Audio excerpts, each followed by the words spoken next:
Have you ever felt, at some point in your life, that you don't belong in the world around you? As if everyday conversations were empty, people's concerns superficial, and society's values misguided? Have you ever experienced that disturbing feeling of being completely alone in a crowd, as if you were speaking a language no one else understands? Friedrich Nietzsche not only felt this pain, he dissected it, lived it in its purest form, and paid the highest price for his vision. His life was the most brutal testimony of what happens when someone dares to think beyond their time. Nietzsche's most dangerous discovery wasn't about God, morality, or power. It was about what happens to minds that dare to go too far, and why society inevitably destroys them. Today I'll reveal why Nietzsche believed that the true tragedy is not being misunderstood, but understanding too much. Why he predicted that the more lucid your mind becomes, the more unbearable social existence becomes. And why, if you recognize yourself in this description, there's nothing wrong with you. You're simply psychologically ahead of your time, carrying the burden of a vision few can bear. What I'm about to share isn't just philosophical theory. It's a survival map for those who feel the crushing weight of seeing beyond collective illusions. Nietzsche didn't just want you to understand the abyss. He wanted you to learn to dance on its edge. Nietzsche was born in 1844 in Prussia,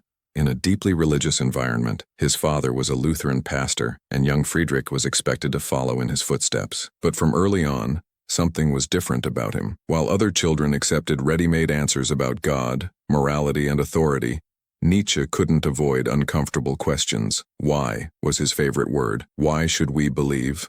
Why should we obey? Why should we conform? This mental restlessness, this refusal to accept the comforting certainties that sustain most lives, wasn't just a phase of teenage rebellion. It was the first sign of a mind that couldn't function within the limits of collective unconsciousness. Nietzsche felt something he could only articulate later. People don't live according to truth, but according to what they need to believe to bear existence. At 24, he became the youngest professor of classical philology at the University of Basel, an academic prodigy whose brilliance was already evident. But even in this supposedly intellectual environment, he felt like a foreigner. The academic world, Nietzsche realized, wasn't a place of authentic truth-seeking, but a theater of vanities, where the game of knowledge was enacted without questioning the fundamental premises of culture. It was during this period that the feeling of alienation began to intensify. Nietzsche wrote in his personal notebooks, "The closer I get to men, the more I feel alone." This wasn't a narcissistic complaint, but the painful realization of someone who perceives they are operating on a different frequency from the world around them. What Nietzsche was experiencing was what I call the curse of lucidity, the perception of patterns,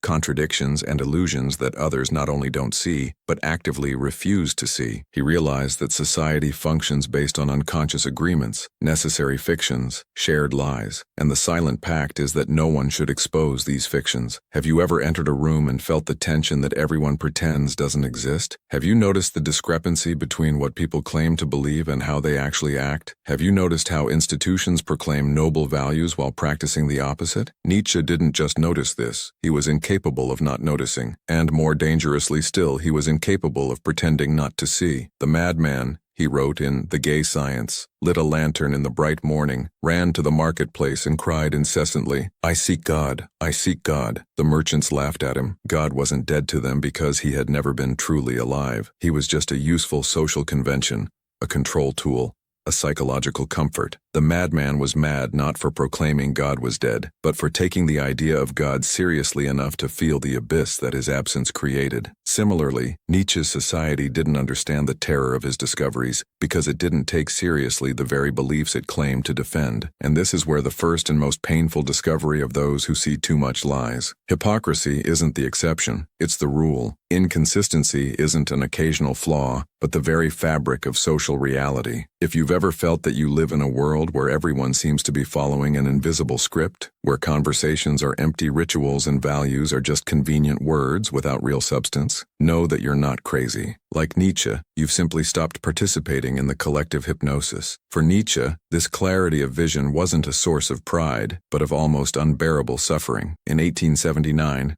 just 10 years after starting his academic career, he found himself forced to abandon it, officially due to health problems, devastating migraines, digestive issues, near blindness. But these physical symptoms were also manifestations of a fundamental psychological misalignment. "The price of staying conscious is pain," he wrote. "The pain of seeing what others don't see, the pain of not being able to share your vision, the pain of being considered mad or evil for saying what you perceive. This is why most choose unconsciousness, not out of stupidity, but as a survival strategy. Nietzsche was forced to become a wanderer, an intellectual nomad who roamed Europe seeking climates that would ease his physical suffering. But geographical exile was just the external reflection of a much deeper exile, the exile of consciousness. He had crossed a line from which there was no return. He could no longer pretend, could no longer play the social game, could no longer find comfort in collective illusions. Do you recognize this state? This impossibility of going back to believing what everyone around you seems to accept without questioning? This inability to get excited about what excites the masses?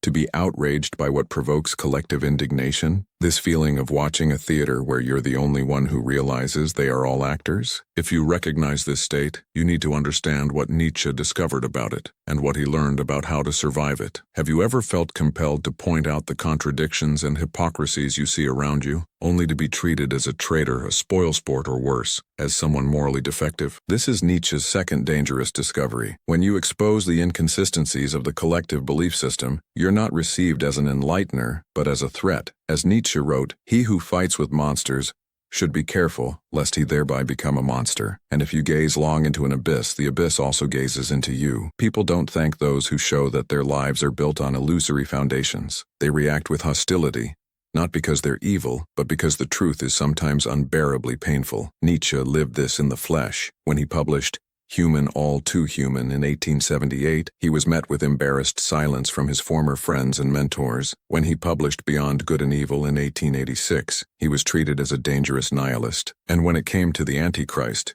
his most direct attack on the foundations of Christian morality, he practically sealed his exclusion from respectable intellectual circles. The pattern of rejection Nietzsche experienced wasn't accidental. It was a manifestation of what he called ressentiment, the psychological mechanism by which those who feel threatened by the truth transform the messenger into a figure of evil. It's not just disagreement, it's demonization. It's the transformation of the questioner into a heretic. Have you noticed how people quickly move from disagreeing with your ideas to questioning your character? How intellectual disagreement turns into moral suspicion? How your different perception is interpreted not as an alternative viewpoint, but as an ethical defect? This happens because, as Nietzsche realized, our beliefs aren't just ideas we hold, they're structures that hold us. When you question them, you're not just challenging an opinion, but threatening the very psychological architecture that allows people to function in the world. And the defense against this threat isn't rational argument, but moral defamation. If you see what others don't see, if you say what others don't say, you will inevitably face this reaction. You'll be called negative,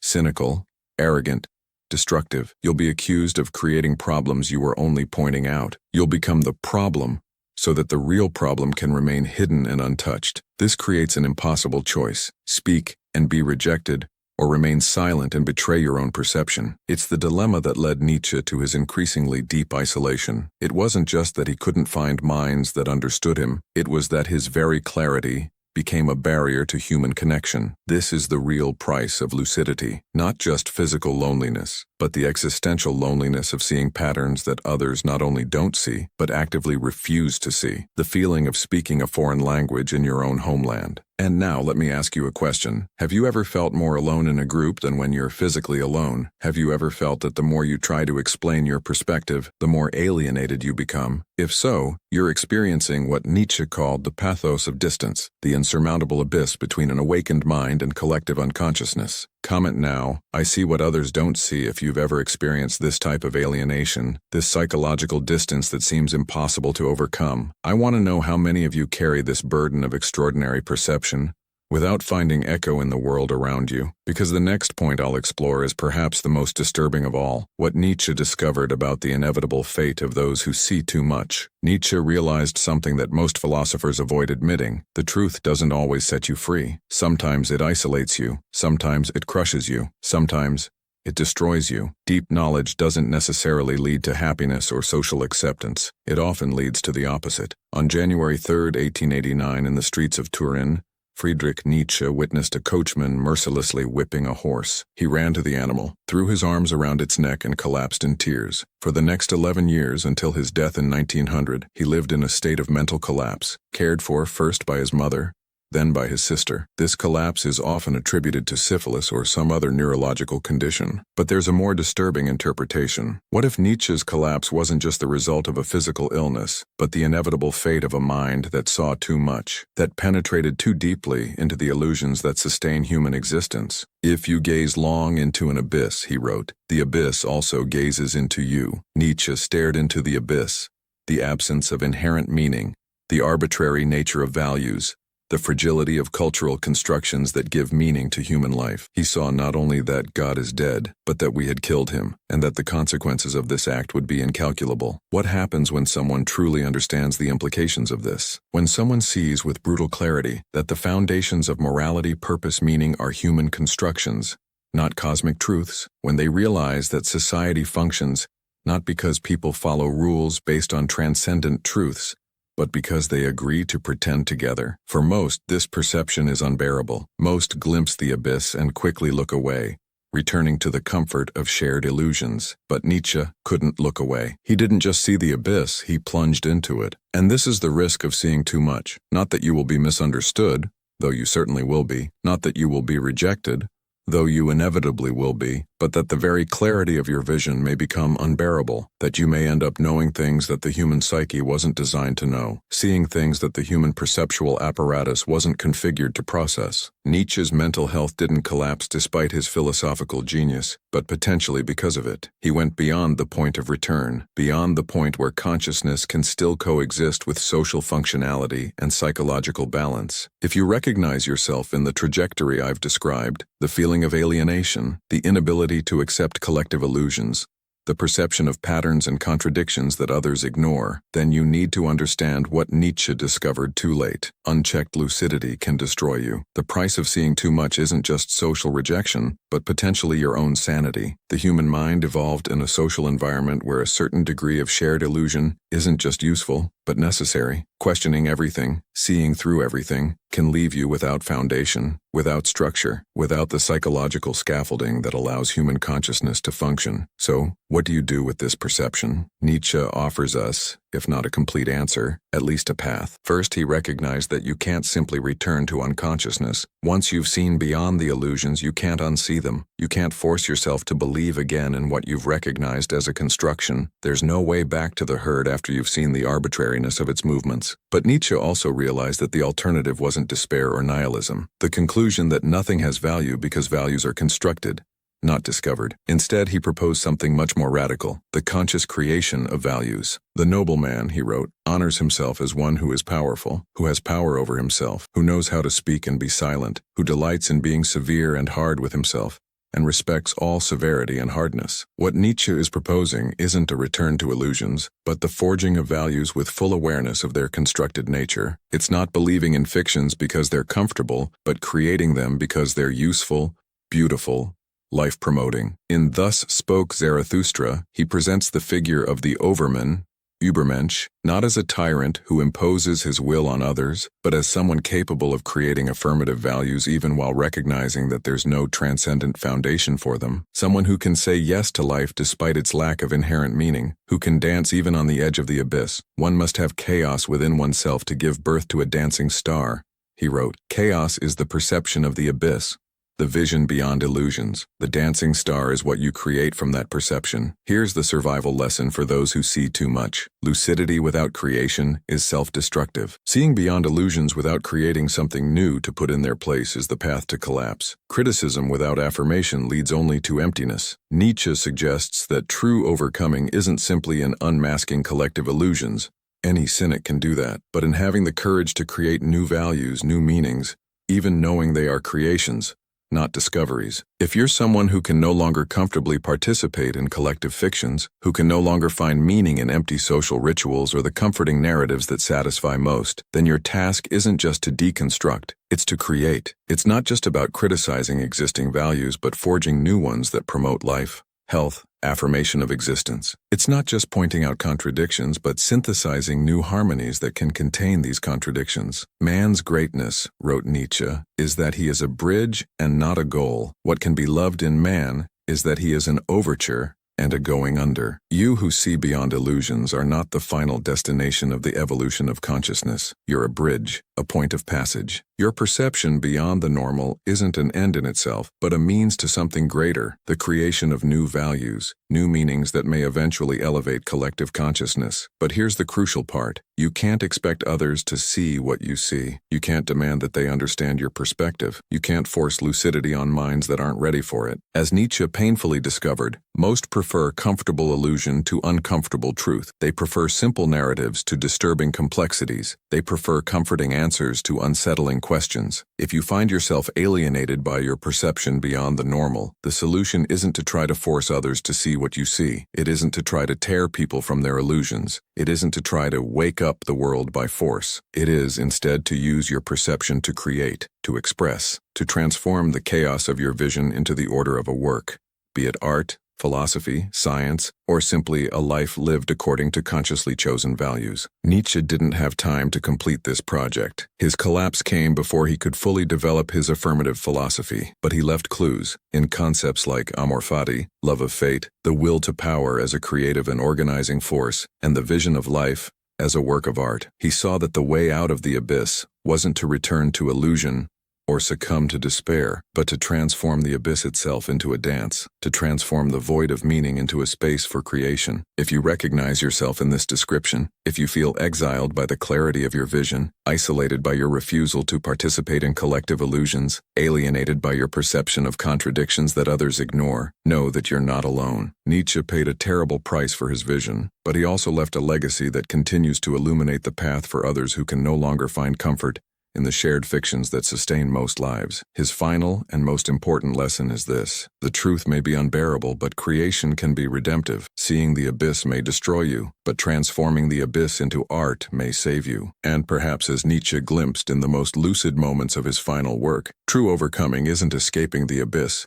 but learning to dance in it. What Nietzsche realized before any other modern philosopher is that awakening isn't the final destination, it's just the beginning. Seeing beyond collective illusions isn't a triumph but a challenge. It isn't the end of a journey, but the beginning of another much more difficult one. Most philosophers stop at the moment of awakening, at the revelation of illusions, at the unmasking of falsehoods. But Nietzsche went further. He asked, what to do after you've seen too much to go back to sleep? How to live without the illusions that sustain most lives? What he discovered is that there are, for those who see too much, three possible paths. The first is collapse. It's what happened to Nietzsche himself. The vision beyond illusions becomes so unbearable that the psyche disintegrates. Consciousness withdraws to escape the pain of extreme lucidity. This is the fate of those who see too much without finding a way to transform that vision. The second path is resentment. It's the path of those who, having seen beyond collective illusions, become bitter, cynical, disdainful. They develop what Nietzsche called slave morality, a morality based not on the affirmation of life, but on resentment against those who can still live comfortably in illusions. It's the path of the nihilist who,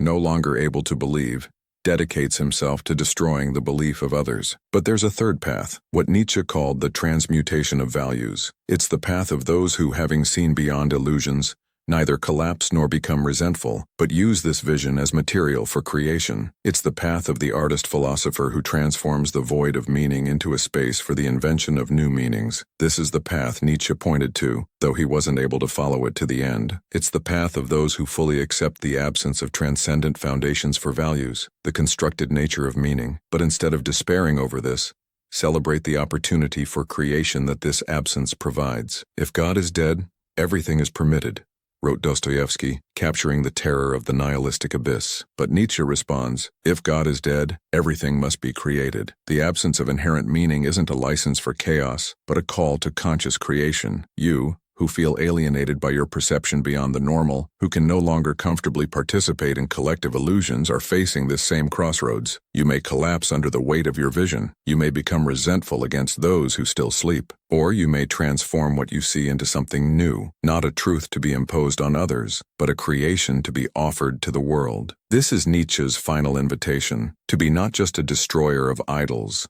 but a creator of values. Not just a critic of the herd, but a shepherd for a new kind of herd. Not just someone who sees beyond, but someone who creates from that beyond. And this creation doesn't need to be a great philosophy or a monumental work of art. It can simply be a life lived according to consciously chosen values, an existence shaped not by fear of punishment or hope of reward, but by love for what is real, by commitment to what promotes life. This is what Nietzsche called amor fati, the love of fate, not as passive resignation, but as active embrace of everything that is, was, and will be. It's the ability to say yes to life not despite its absurdity but because of it, to affirm existence not because of some reward beyond it, but for its own intrinsic value. What Nietzsche is proposing is nothing less than a revolution in how we understand knowledge. In the traditional view, knowledge is always good, ignorance always bad. The more we know, the better. But Nietzsche realized that there are certain types of knowledge that can destroy, that there are certain truths that the human psyche isn't equipped to bear. It is not doubt, it is certainty that drives one insane, he wrote. Absolute certainty, the direct, unfiltered vision of the abyss of existence, can be more destructive than healthy doubt that allows some space for necessary illusion. This isn't a defense of ignorance, but a recognition that knowledge, like any powerful force,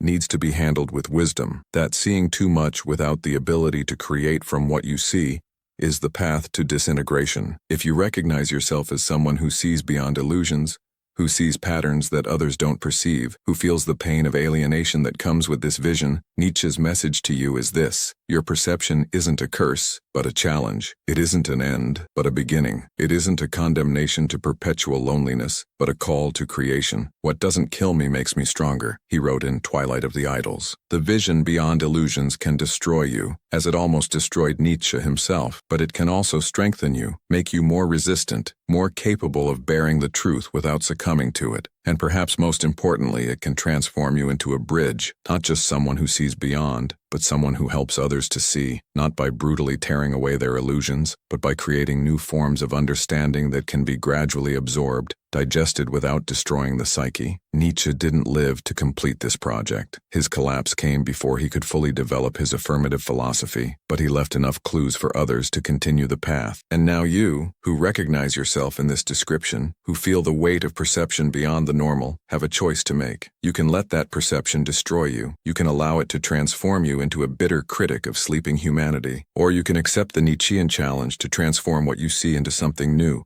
something affirmative, something that promotes life. One must have chaos within oneself to give birth to a dancing star. The chaos is already within you, the perception beyond illusions, the vision of the abyss, the recognition of the fragility of the structures that sustain human existence. Now it's time for the dancing star, for the creation that doesn't deny the abyss, but transforms it, for the affirmation that doesn't rest on illusion, but on the courageous acceptance of what is real. This is Nietzsche's final legacy for those who see too much, not just the exposure of the abyss, but the invitation to dance, not just the diagnosis of the disease of civilization, but the prescription for a new health, not just the death of God, but the birth of the human creator. And if you're among those who feel the weight of this perception, who experience the alienation that comes with seeing too much, the invitation is for you, not just to survive your vision, but to create from it, not just to bear the truth, but to transform it, not just to see the abyss, but to dance on its edge. Because in the end, as Nietzsche realized, the question isn't whether life has inherent meaning, but whether we can give meaning to life even knowing that this meaning is our creation, whether we can affirm existence even while recognizing its fundamental absurdity, whether we can love fate even while understanding its radical contingency. And the Nietzschean answer is a resounding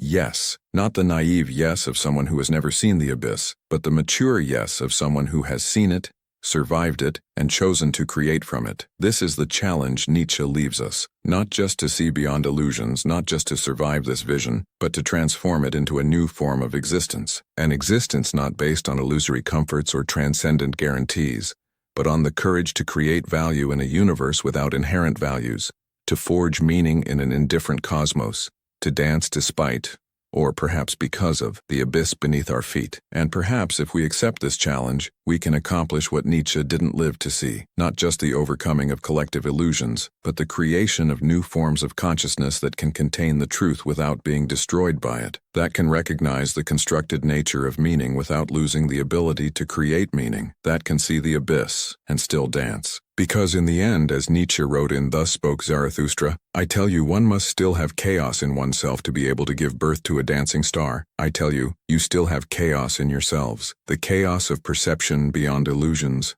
of vision of the abyss, of lucidity that alienates, and the dancing star of creation, of affirmation, of transformation of this chaos into something new. This is the final legacy of Friedrich Nietzsche, the thinker who saw too much for his own good, but who left a map for those who, like him, can no longer find comfort in the collective illusions that sustain most lives. A map not to return to the herd, not to fall asleep again, but to move forward, to the unknown territory beyond illusion and despair, to the space of creation where the abyss isn't denied, but transformed, where the void isn't feared, but filled with our own meanings, our own truths, our own values. A map to learn to dance on the edge of the abyss, to become, as Nietzsche dreamed, not just someone who survives the truth, but someone who creates from it. If you recognize yourself in this description, if you feel the weight of perception beyond the normal, this map is for you. The invitation is yours. The dance awaits. If you feel this video touched something deep within you, that spoke to an experience that rarely finds expression, subscribe to this channel where we explore the insights of thinkers like Nietzsche